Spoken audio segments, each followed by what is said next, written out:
Alright, so this little P10 threw a little curveball at me the other day.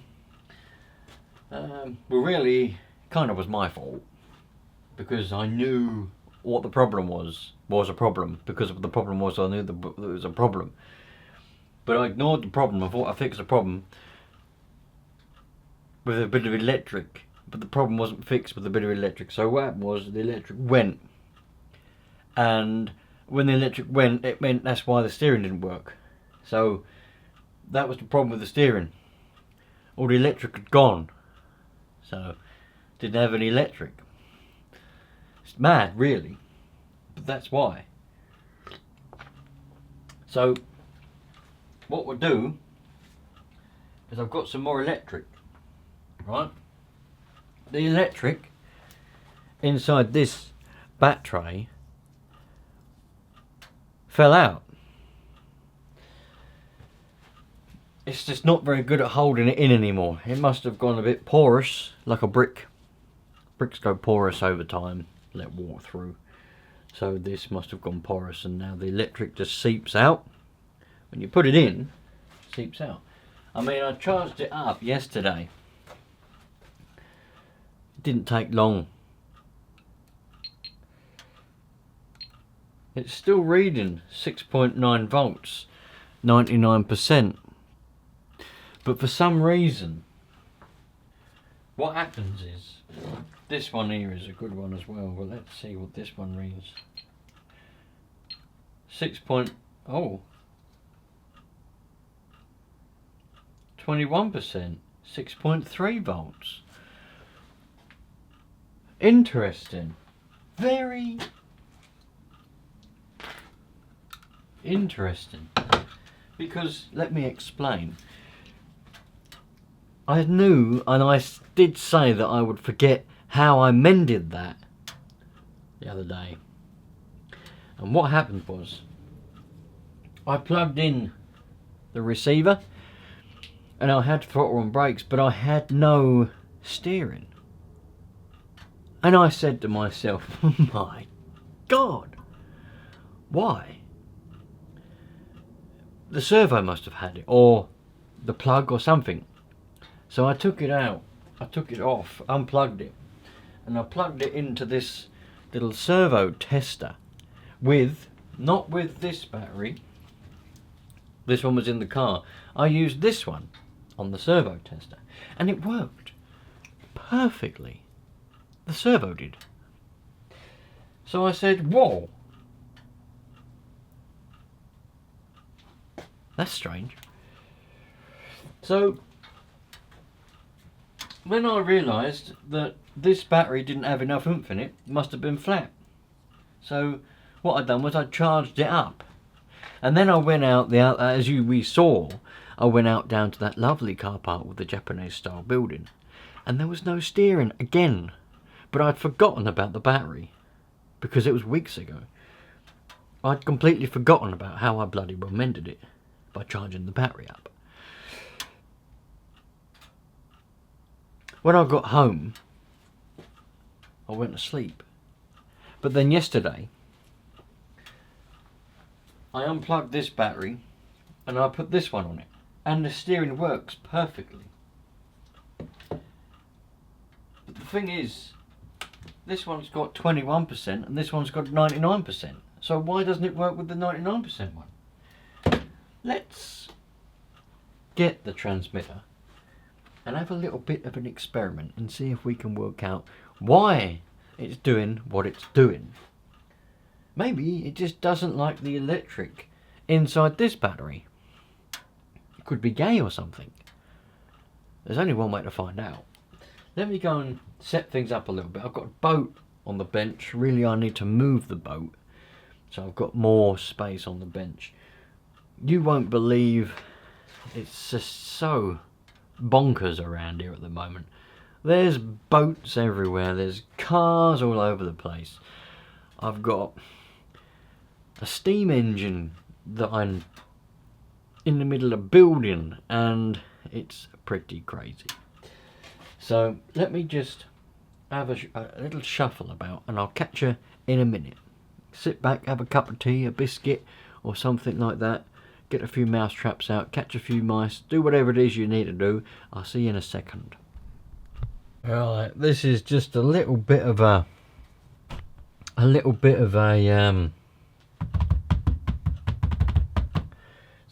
play around, really. Nothing, not doing anything specific, just having a little bit of a play around. I want to try and get, I don't want to try, I will get this working properly.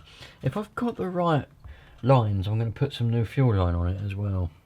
Oh, do you want to hear a funny story? I tell you, well, I think it's funny. Some people might not think it's funny, but I think it's funny. So I've been, a while back, I was doing some giveaways for gift vouchers. We've got a Answer RC one. I did a couple of wheel spin model ones. The idea of it being, if you're subscribed to this channel, I just go down the subscription list now and again and just pick a random person. There we go. And contact them and just give them a voucher, just a gift voucher, 10, 20, whatever it is, for a model shop. And I did one for Answer RC, and it turned out that it went to, funnily enough, it went to a channel member and a long time subscriber of this channel, and he's a regular shopper in Answer RC, which is lucky, because I don't think it would have panned out the way that it did if it didn't go to someone who was a regular shopper in Answer RC. But anyway, got his address. I had the physical gift voucher, so I got his address, put it in an envelope, put a stamp on it, in the post. Didn't think anything else of it, completely forgot about it, to be honest. I told, obviously he knew that he was going to get it, because I told him, look, you've won, and I needed his, so he knew all about it. Anyway, it must have been 2 or 3 weeks later, all of a sudden it popped into my head, I think I contacted him, or did he contact me? Anyway, a couple of weeks later, I said, did you get the gift voucher all right? And he said, no, it didn't turn up. And I said, what? You should have had it by now, it's first class post. Anyway, it never turned up.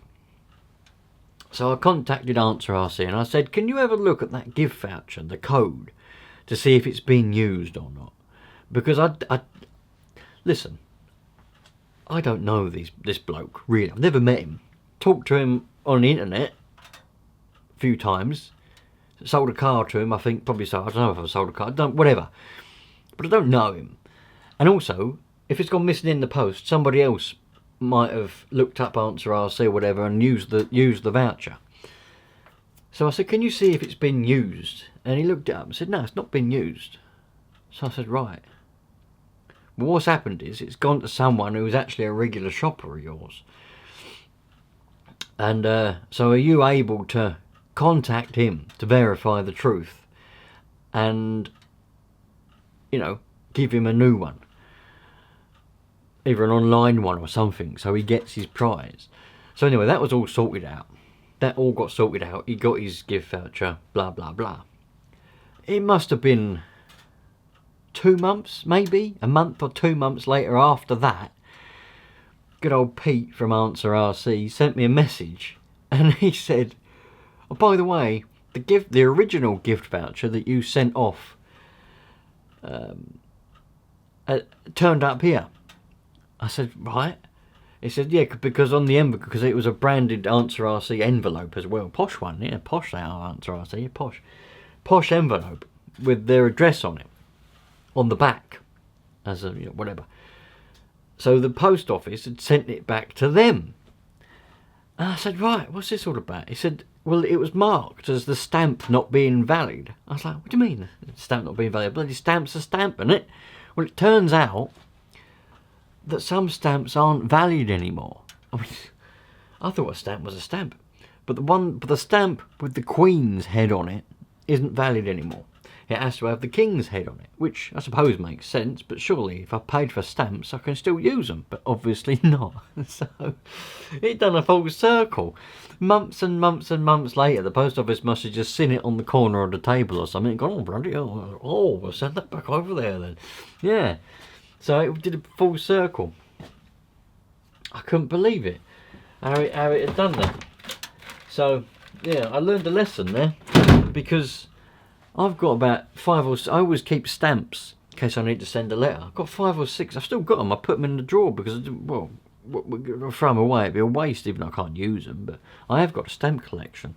But ordinary stamps.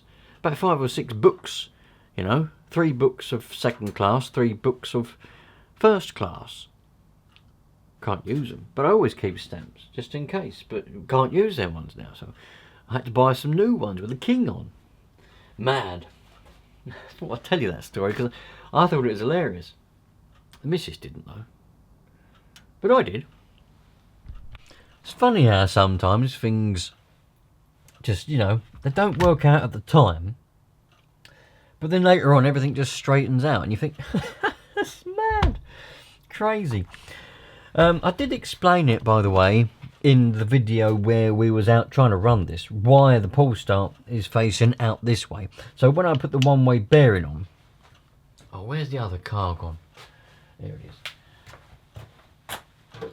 When I put that one-way bearing on the other day, what I did was I put the pull start in a different orientation, and I'm just showing you this because a lot of people, oh, they just can't get it round their heads. I try to explain why I've done it, and they just think, you've made a mistake. I haven't made a mistake. It was on purpose, right? Now, the reason is, any pull start, well, not any, I shouldn't say that. There are some castings and some designs where you can't change the pull start round because it'll hit things or it won't work. Well, it will always work physically, but it might hit stuff. But most cars, you can flip the pull starts round a bit just to make it a bit easier. As long as the bolt holes line up and nothing hits anything and the engine can still go in, there's no reason why you can't do it. So the proper way that this is meant to be, because you've got the little triangle bit there, is to have the pull start facing and coming up there next to that servo. Right there, right?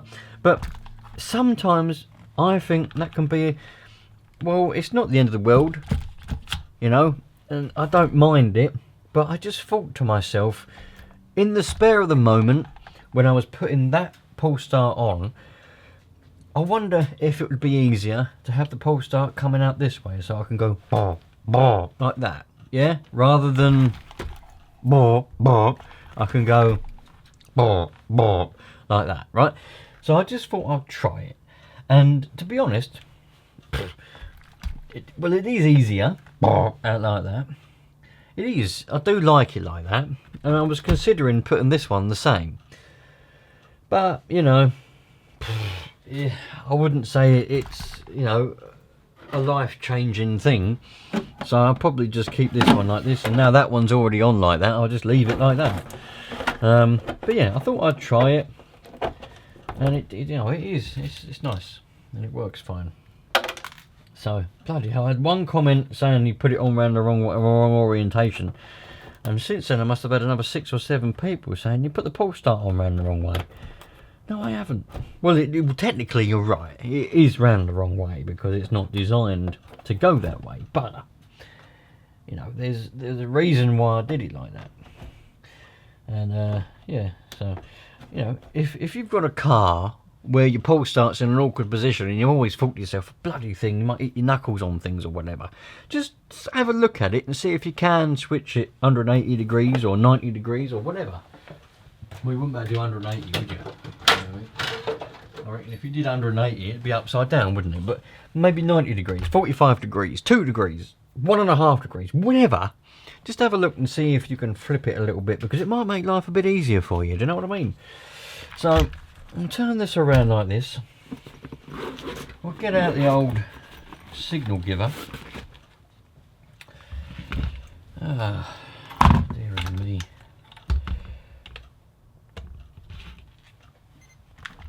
Right, that's turned on. P10 alpha. Of course, it's chilly out here. It's 3 degrees Celsius at the moment outside. I don't know about in here. And the old screen don't like that very much. I might have to keep the signal giver indoors. Maybe. Where was I? Right, yeah, let's plug this into that bat tray. Watch this, right? So that's plugged in, right? No steering. No steering at all. Right? There's not enough oomph in it. It does the throttle and brakes, but there's no steering at all. It won't do it. But what I'm going to have to do, I'm going to chop that plug. I've lost me good side cutters somewhere. I had a really good pair of really small. They're designed for wires and that when you're doing a lot of wire work on circuit boards and that. But I've lost them. Don't know where they've gone. These ones are a bit more heavy duty and they're a bit blunt because I cut things with them that I shouldn't be cutting with them. But so what I'm going to do, I'm just going to cut the side of this plug off so I haven't got to fanny around with it very much. Right. So now what we've done is we've invented a two-pronged plug. So we put that in here. And now what we should get, we've got steering.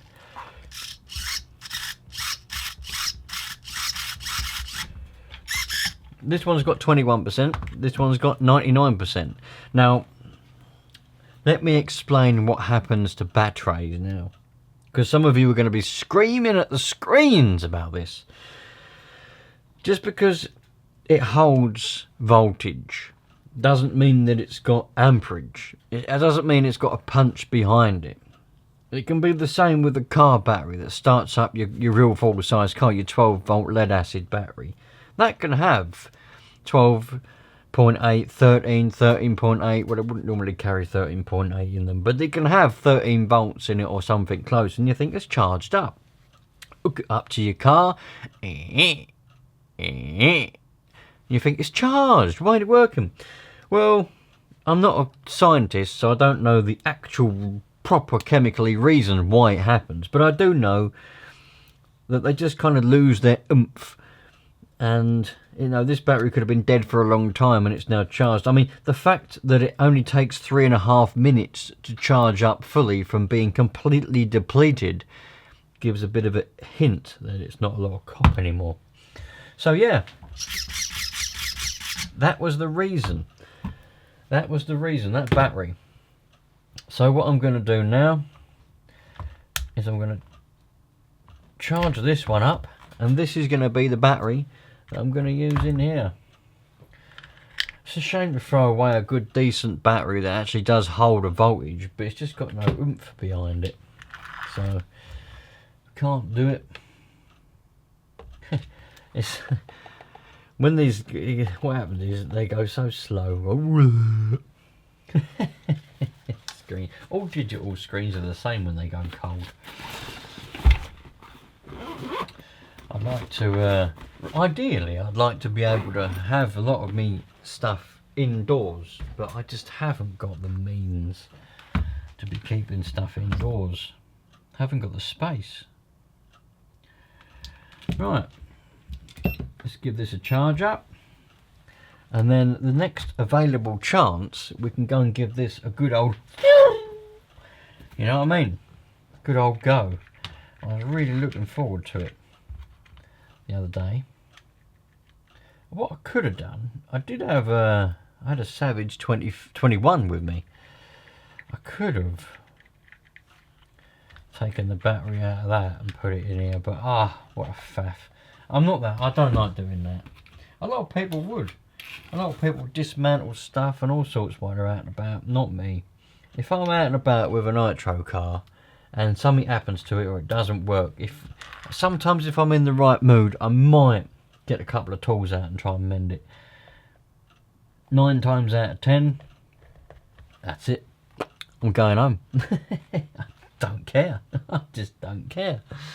I'm out of here. So, right.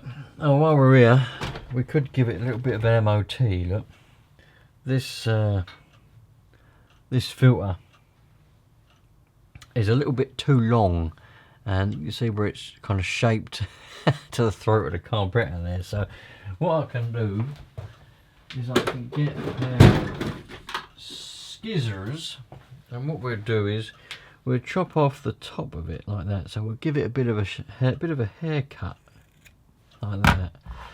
And I do need to oil it really, but we'll leave it for now. Oh, that's actually perfect. That was actually a perfect cut. I'm surprised I managed to get that perfect. Can you see that?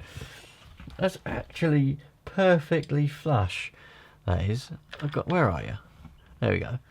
Got it perfect. It's not very often that happens, but there we go. Oh yay, Kyosho. Love it. Love a bit of Kyosho. There we go. So that battery's charging up, so I'm going to put the shell on just for now. I did adjust the suspension a little bit because it's a little bit low, but it didn't really do a lot, so I'll just ignore it and use it as it is. Put those R clips in there. And yeah, be away with life.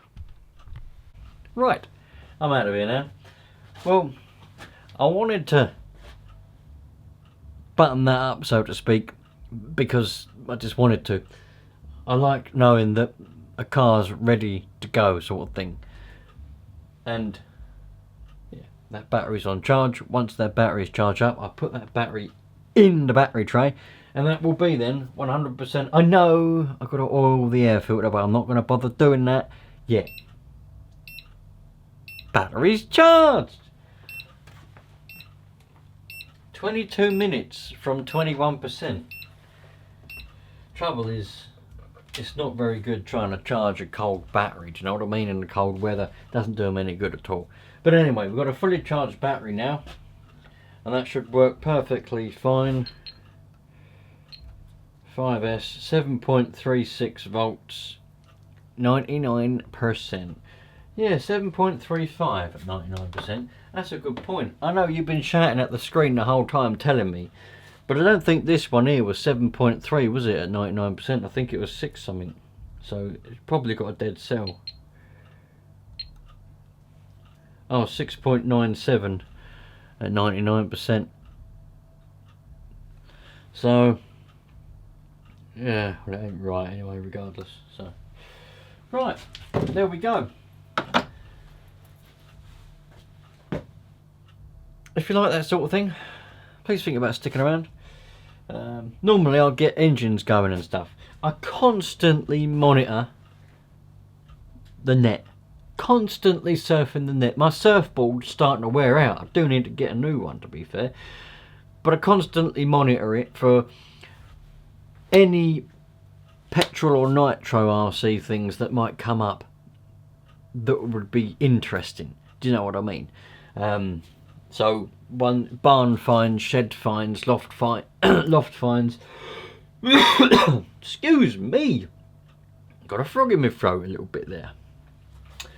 That kind of thing, because it's what I specialise in. Getting them going again, you know. I do get a lot of people send me an emails or whatever saying that they've got this car and it works perfectly fine. I'm not really interested in ones that are perfectly fine and known to be working. I want ones that have been sitting in sheds and barns and lofts for a few years at the very least.